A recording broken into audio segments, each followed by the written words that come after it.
Welcome or welcome back to the channel. My name is Sarah. I like to talk about books in my basement. And today is gonna be Friday or weekend reads, depending how long it takes me to get this edited and if my husband watches it before the end of the night. We'll see. Hopefully Friday. So this is just everything I've read the past week because I did manage to get last week filmed.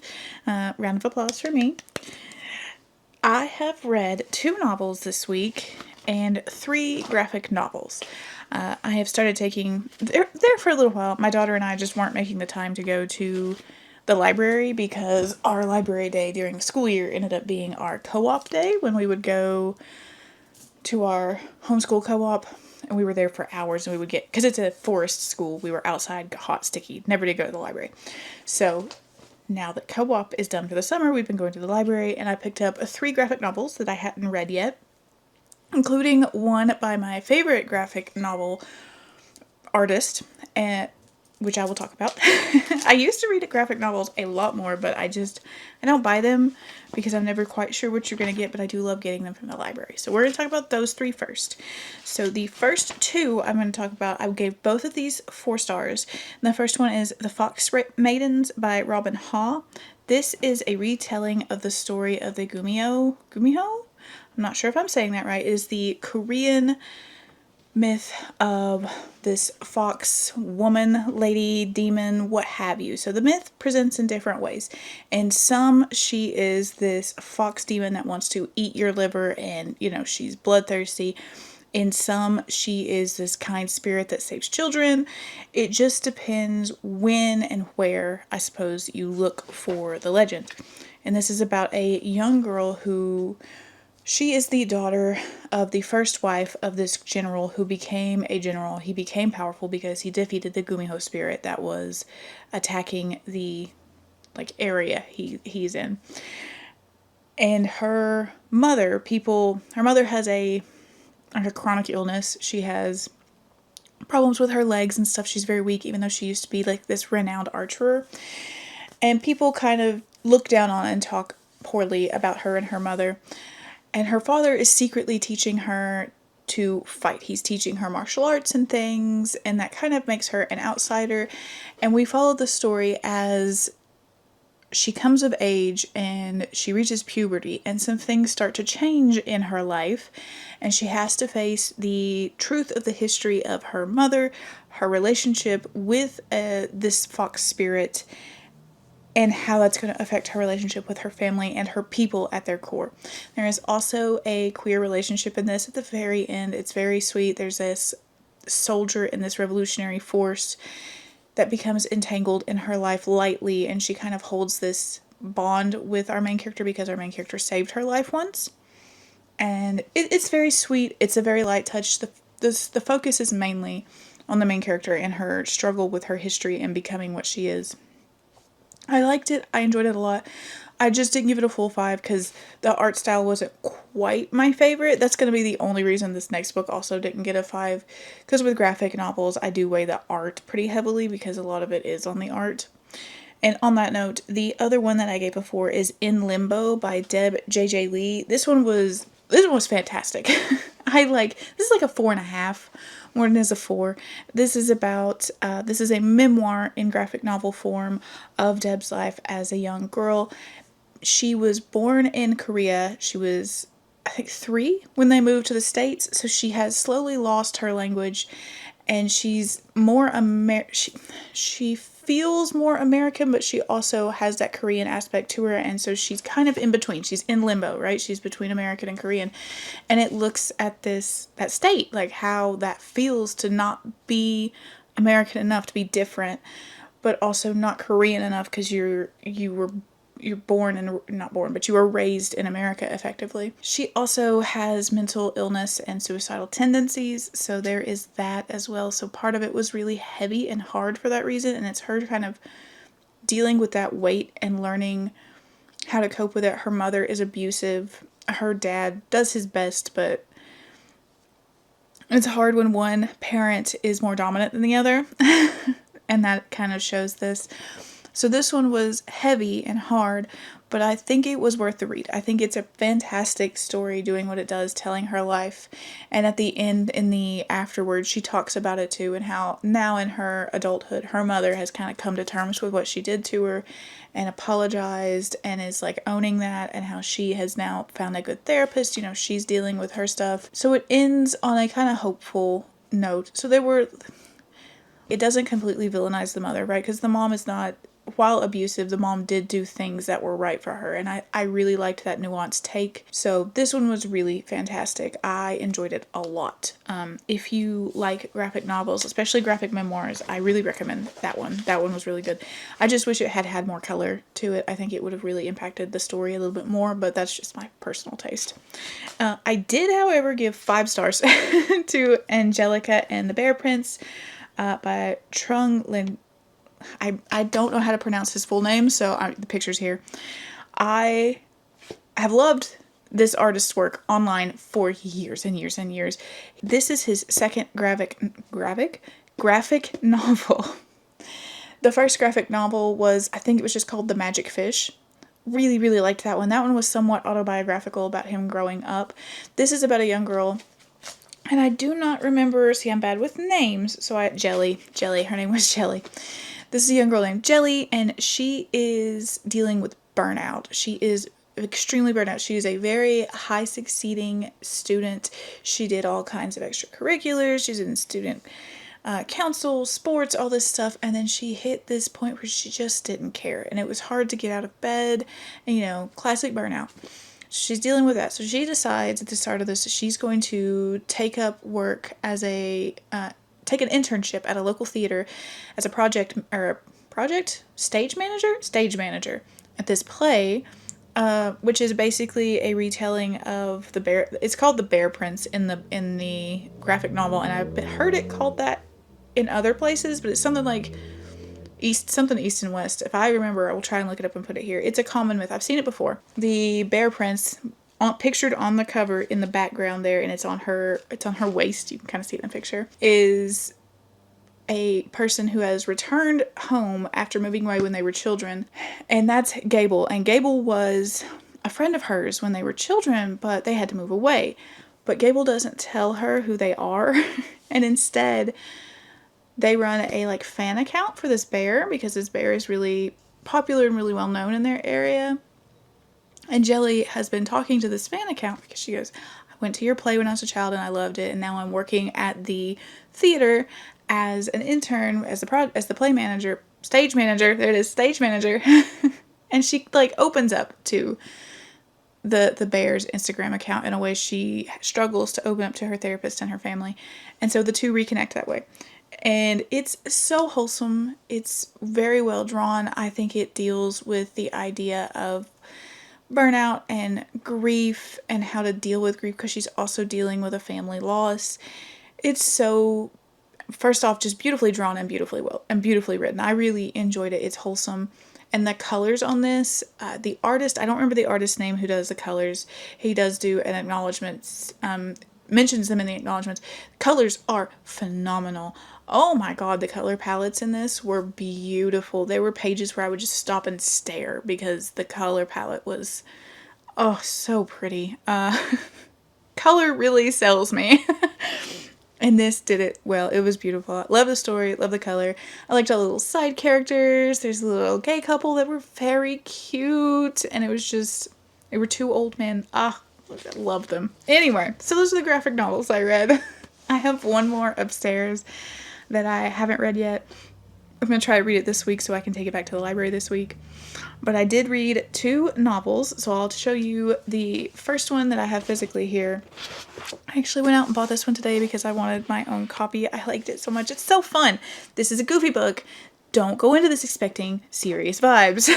That is Samantha's book, Paranormal Wedding Planner by Elise Lynn. This is just goofy, okay? So this is about Sabby. She goes by Sabby, and she is pulled back to Salem after her grandmother passes away, and her grandmother names her the executor on her estate. She says, okay, you gotta take care of my stuff, and also I require you to stay in Salem for a set amount of time.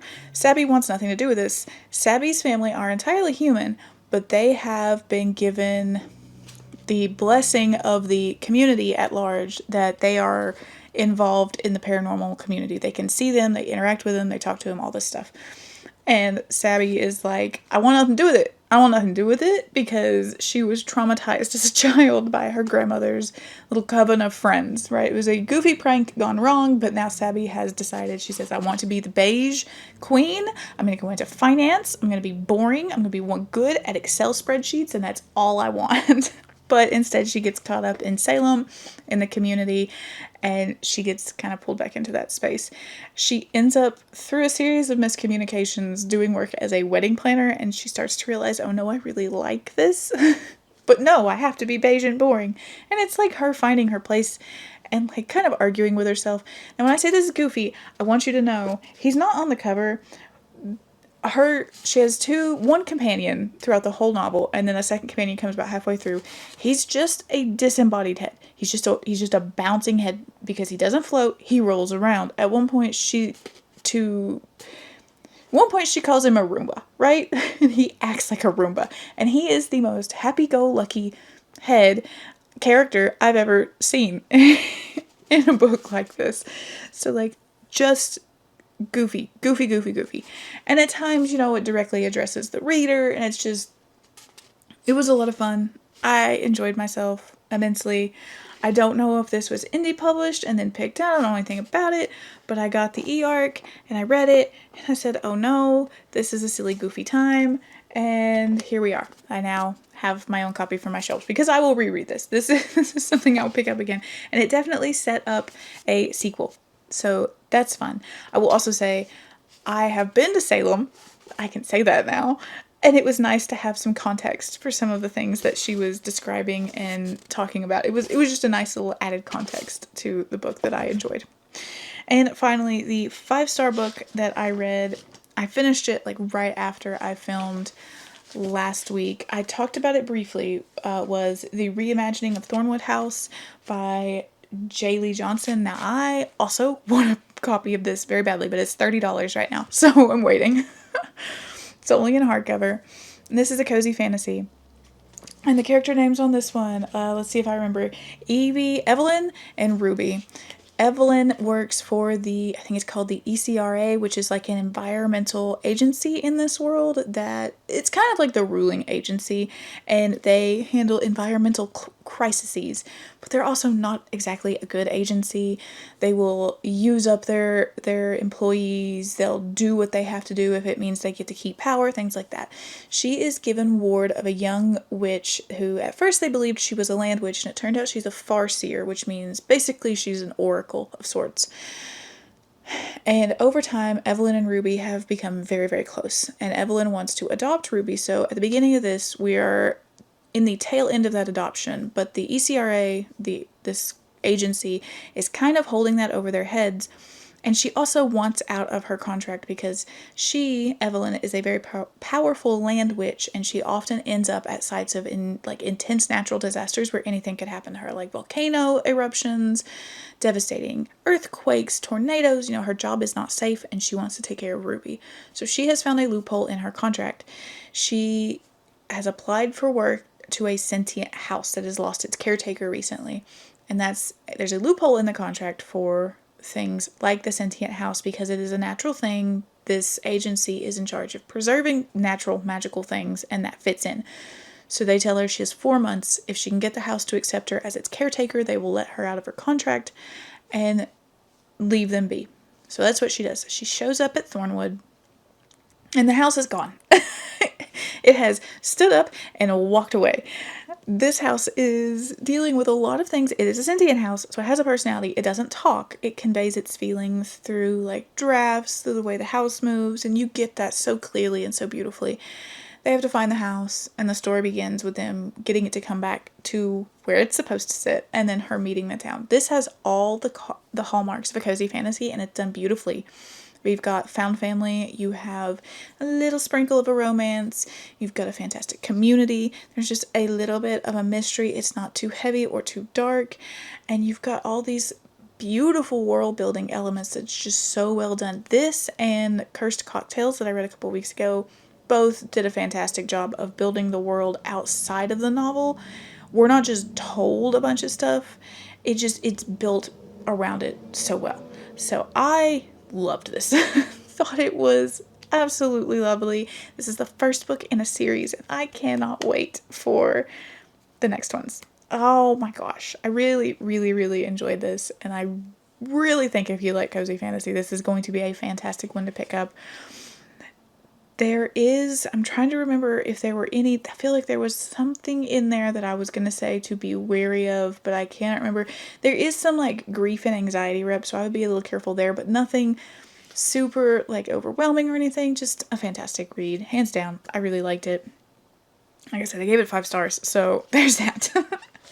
So what I'm currently reading, actually real quick, I want to show you my Aardvark books. I did get 3 this month again.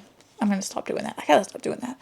So for my actual pick this month, I did go with The Unicorn Hunters by Catherine Arden.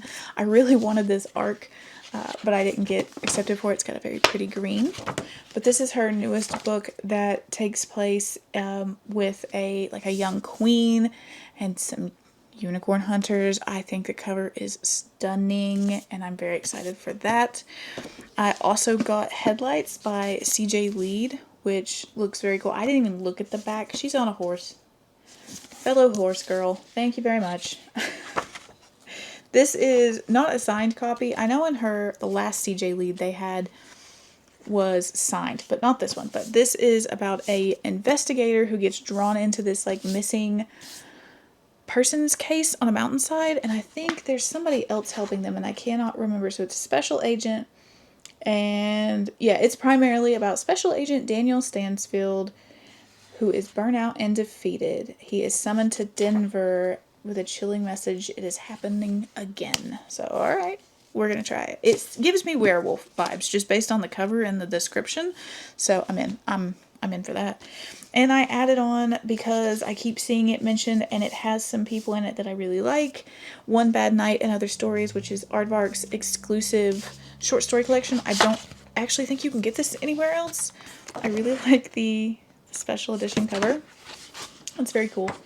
It's got a Stephen Graham Jones story in it, which was ultimately the reason I pulled the trigger, but it also has S.A. Barnes and Rachel Harrison, who I have read before, and of course there's also CJ Lead, which was over here. And the others I haven't tried, so I'm going to try this. It is, like I said, a short story collection.